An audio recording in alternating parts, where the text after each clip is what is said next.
Second year की छात्रा हूँ। यह फीमेल मेडिकल वार्ड है और यहाँ पे मैं सीपीआर के बारे में बताऊंगी। तो सबसे पहले किसी को पता है कि सीपीआर होता क्या है? किसी को भी कुछ भी थोड़ा बहुत? चलो कोई बात नहीं, मैं बताती हूँ। सीपीआर मतलब कार्डियो पल्मोनरी रिससिटेशन।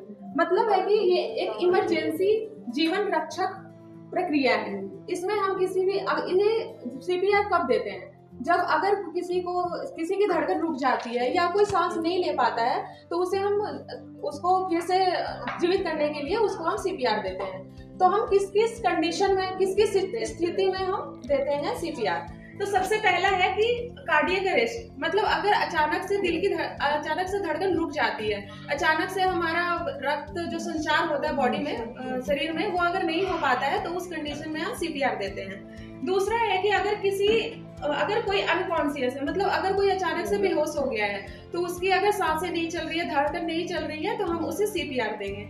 उसके बाद है चोकिंग, मतलब अगर किसी के गले में कुछ फंस गया है और वो सांस नहीं ले पा रहा है तो उस स्थिति में भी हम सीपीआर देते हैं। उसके बाद है करंट लगना। अगर किसी आदमी को करंट लग जाता है तो सबसे पहले तो हम सूखी लकड़ी से उसे हटाते हैं, फिर उसके बाद उसको सीपीआर देते हैं। उसके बाद है पानी में अगर कोई डूब रहा होता है तो उसे पहले हम निकालेंगे आदमी को, जो भी पीड़ित है उसको, और फिर उसके बाद हम सीपीआर देंगे। अब आता है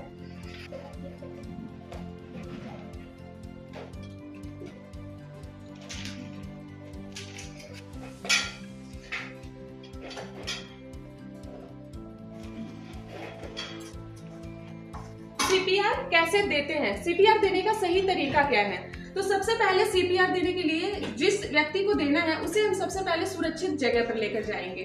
फिर उसके बाद हम उसे लिटाएंगे, पीठ के बल लिटाएंगे। फिर उसके बाद हम देखेंगे कि उसके कंधे को थपथपाएंगे और पूछेंगे क्या आप ठीक हो? अगर वो बोलेगा कि अगर वो नहीं कुछ रिस्पॉन्स कर रहा है तो हम उसे सीपीआर देंगे। तो अगर कोई रिस्पॉन्स नहीं कर रहा है, अगर कुछ वो नहीं बोल रहा है तो हम आसपास के लोगों को मदद करने के लिए बुलाएंगे या फिर 112 पे कॉल करेंगे और फिर उस इमरजेंसी के लिए, उसे मेडिकल इमरजेंसी के लिए बुलाएंगे। उसके बाद है कि उसे एक सही जगह पर लेटाएंगे, उसको पीठ के बल लेटाएंगे और फिर उसके बाद उसके यहाँ पे जो एक पल्स होती है जिसे हम कैरोटिड पल्स कहते हैं, उसे हम चेक करेंगे। 10 सेकंड तक चेक करेंगे। अगर वो नहीं चल रही होती है और उसकी सांसें अगर नहीं चल रही होती है तो फिर हम सीपीआर स्टार्ट करेंगे। तो उसके लिए सबसे पहले हमें आदमी को लेटाना है और उसे अपने हाथों से, जैसे ये इसमें सही तरीका बताया गया है, इसमें सबसे पहले हम दोनों हाथों को ऐसे, फिर उसके बाद एक हाथ जो हमारा काम करता है, हाथ जिससे हम ज्यादा काम करते हैं, उसको पहले ऐसे रखेंगे, फिर उसके ऐसे करेंगे, दूसरे हाथ को उसके ऊपर रखेंगे, फिर इसको लॉक करेंगे और फिर जो हथेलियों को, जो हील होती है ये, इससे हम सीपीआर देंगे। 30 बार देंगे, ऐसे लॉक करेंगे और फिर उसके बाद जो लोकेशन होगा कहाँ पे हम देंगे, पोजीशन क्या है, तो उसे हम छाती के बीच में एक हड्डी होती है जिसे हम स्टर्नम कहते हैं, उसके निचले भाग में 1/3 भाग में हम दोनों हाथों से उसको दबाएंगे, छाती को दबाएंगे और 30 बार दबाने के बाद हम 2 बार उसको मुंह से सांस देंगे। अगर डायरेक्ट सांस नहीं दे सकते हैं तो कोई रुमाल हो, पतला कपड़ा हो तो उसे हम पहले मुंह पे रखेंगे, फिर उसे 2 बार सांस देंगे।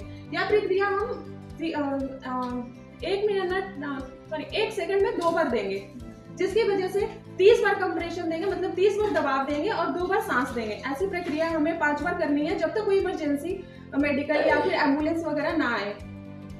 अब हम बताएंगे कि इसमें शिशु के लिए कैसे देते हैं और 1 से 12 वर्ष आयु के लिए कैसे देते हैं सीपीआर, और 12 से उससे अधिक लोगों के लिए, आयु के लिए कैसे देते हैं सीपीआर। तो पहले छोटे बच्चों के लिए हम हमेशा जो छाती को दबाएंगे वो 2 उंगलियों से दबाएंगे। उसके बाद है 1 से 12 वर्ष की आयु के लिए कैसे दबाएंगे, तो एक हाथ से उसकी हील जो होती है हथेली, उससे दबाएंगे। उसके बाद है 12 वर्ष और उससे अधिक के लिए, जैसे मैंने बताया, ये हाथ पहले रख के उसके ऊपर ऐसे करके लॉक करके और फिर वो 30 बार दबाएंगे और 2 बार सांस देंगे। आशा करती हूँ आप लोगों को समझ में आया हो। कुछ पूछना है तो पूछ सकते हैं।